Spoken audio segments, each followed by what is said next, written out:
نماز قصر. قصر کا معنی ہے کم کرنا، چھوٹا کرنا. قصر کے معنی 4 رکعت والی نماز کا سفر میں 2 رکعت ہو جانا.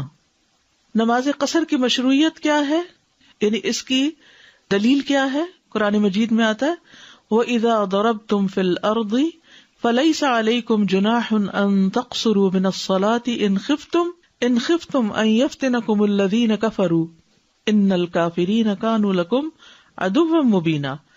اور جب تم زمین میں سفر کرو تو تم پر کوئی گناہ نہیں کہ نماز کچھ کم کر لو، اگر ڈرو کہ تمہیں وہ لوگ فتنے میں ڈال دیں گے جنہوں نے کفر کیا، بے شک کافر ہمیشہ سے تمہارے کھلے دشمن ہیں.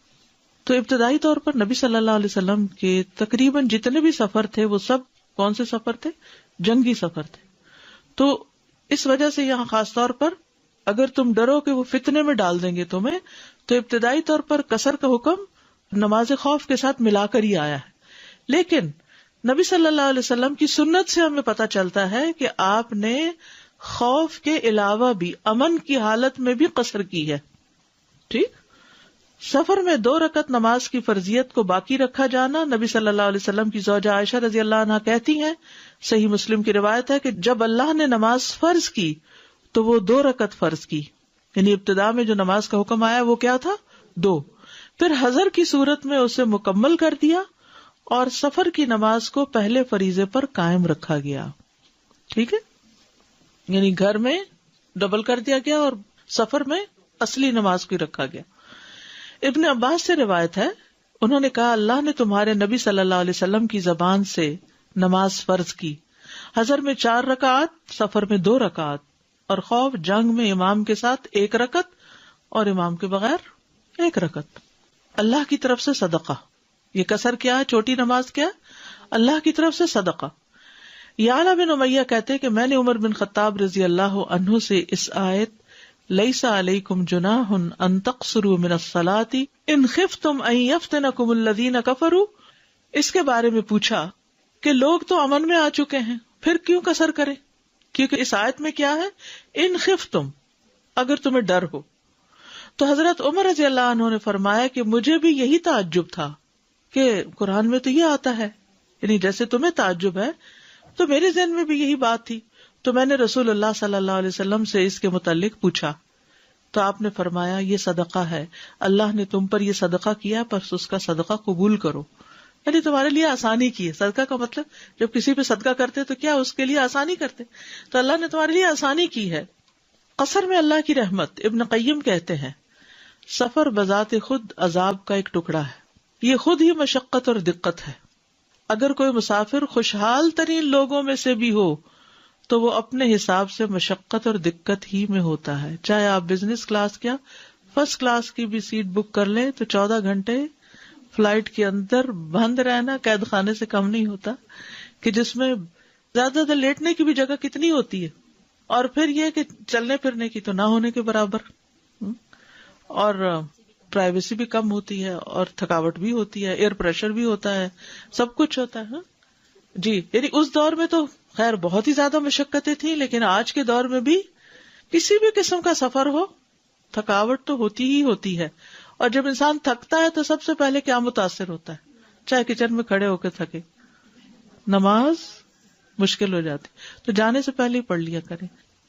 اللہ کے اپنے بندوں پر رحمت کرنے اور ان پر احسان کرنے میں سے یہ ہے کہ اللہ نے ان سے آدھی نماز کی تخفیف کر دی ہے اور ان سے نصف نماز پر اکتفا کیا، یعنی آدھی بھی قبول کر لی، اجر تو پوری کا ہی ملے گا، لیکن ان سے سفر کے دوران فرض روزے کی ادائیگی کو آسان کر دیا اور ان سے اسی بات پر اکتفا کیا کہ صرف مقیم ہونے کی حالت میں روزہ رکھیں، جیسا کہ اسی طرح کا حکم مریض اور حائضہ عورت کے حق میں مشروع کیا گیا.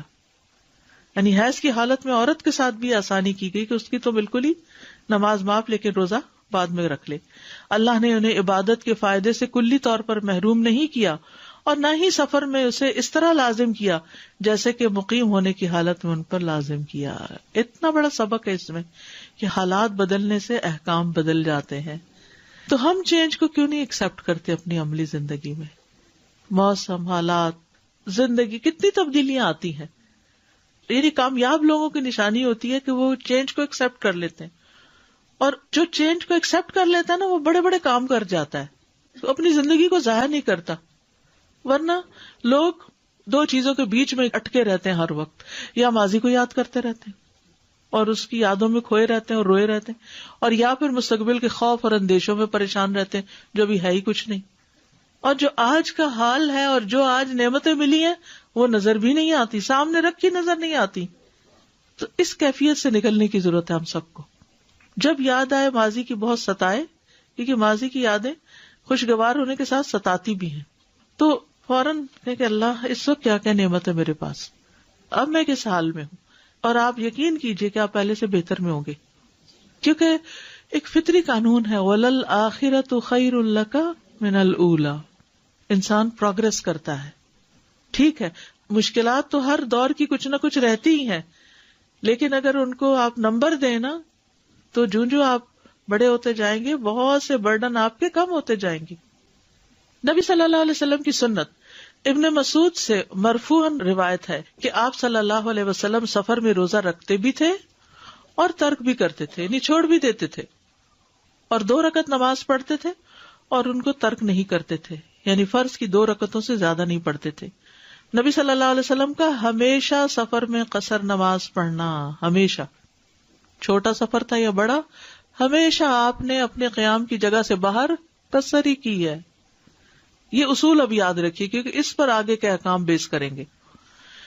نبی صلی اللہ علیہ وسلم نے اپنے تمام سفروں میں نماز قصر کی ہے. آپ سے کبھی یہ ثابت نہیں ہوا کہ آپ نے سفر میں مکمل نماز ادا کی ہو. ابن عباس بیان کرتے کہ ہم مکہ اور مدینہ کے درمیان رسول اللہ صلی اللہ علیہ وسلم کے ساتھ سفر کر رہے تھے. ہمیں اللہ عز و جل کے سوا کسی کا خوف نہ تھا، مگر ہم رباعی نماز کو 2 رکعت پڑھتے تھے. ابن قیم کہتے ہیں جب بھی آپ صلی اللہ علیہ وسلم سفر کے لیے نکلتے تو آپ 4 رکعتوں والی نماز کو قصر کر کے 2 رکعت نماز ادا کرتے، یہاں تک کہ آپ مدینہ کی طرف واپس لوٹ آتے. نکلنے سے لے کر واپس آنے تک مسلسل قصر ہوتی. آپ سے یہ ثابت نہیں کہ آپ نے 4 رکعت والی نماز کو اپنے سفر میں کبھی بھی مکمل ادا کیا ہو.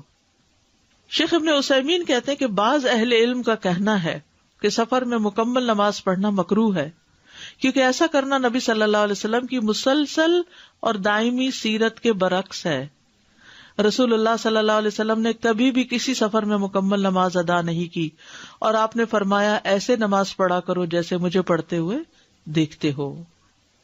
شیخ الاسلام ابن تیمیہ نے اسی قول کو اختیار کیا، یعنی وہ بھی یہی بات کہتے ہیں، اور یہ مضبوط قول ہے، بلکہ شاید تمام اقوال سے زیادہ قوی ہے. یعنی یہ بات ایسے ہی ہے، اس میں کوئی شک والی نہیں، کوئی دوسری بات ہی نہیں کہ کوئی کہے کہ آپ نے فلاں اتنے دن کے سفر پر تو قصر نہیں کی. نہیں، سب سفروں میں قصر کی. اب جیسے تبوک کا سفر کافی دن کا تھا، سارا وقت قصر کی آپ نے، اور اسی طرح حج کا سفر شاید 19 دن کا تھا، سارا وقت قصر کی. اب خلفائے راشدین کی کیا سنت ہے، نبی صلی اللہ علیہ وسلم کے بعد صحابہ نے کیا کیا. ابن عمر سے روایت ہے، انہوں نے کہا میں رسول اللہ صلی اللہ علیہ وسلم کی صحبت میں رہا ہوں، آپ سفر میں 2 رکعت سے زیادہ نماز نہیں پڑھتے تھے. اسی طرح ابو بکر، عمر اور عثمان رضی اللہ عنہم بھی 2 رکعت سے زیادہ نماز ادا نہیں کرتے تھے. ابن سمت بیان کرتے ہیں میں نے عمر بن خطاب رضی اللہ عنہ کو ذوالحلیفہ کے مقام پر 2 رکعت پڑھتے دیکھا ہے. ذوالحلیفہ جہاں ابیار علی ہے نا، عمرے کے لیے احرام باندھتے ہیں مدینہ سے نکلتے ہوئے، اس جگہ.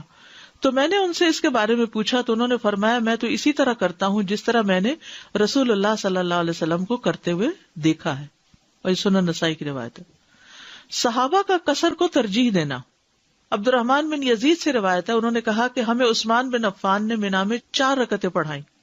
جب اس کا ذکر عبداللہ بن مسعود سے کیا گیا تو انہوں نے انا للہ و انا الیہ راجعون پڑھا اور فرمایا میں نے رسول اللہ صلی اللہ علیہ وسلم کے ساتھ منا میں 2 رکعتیں پڑھی، ابو بکر کے ساتھ منا میں 2 رکعتیں پڑھی، عمر بن خطاب کے ساتھ بھی منا میں 2 رکعتیں پڑھی.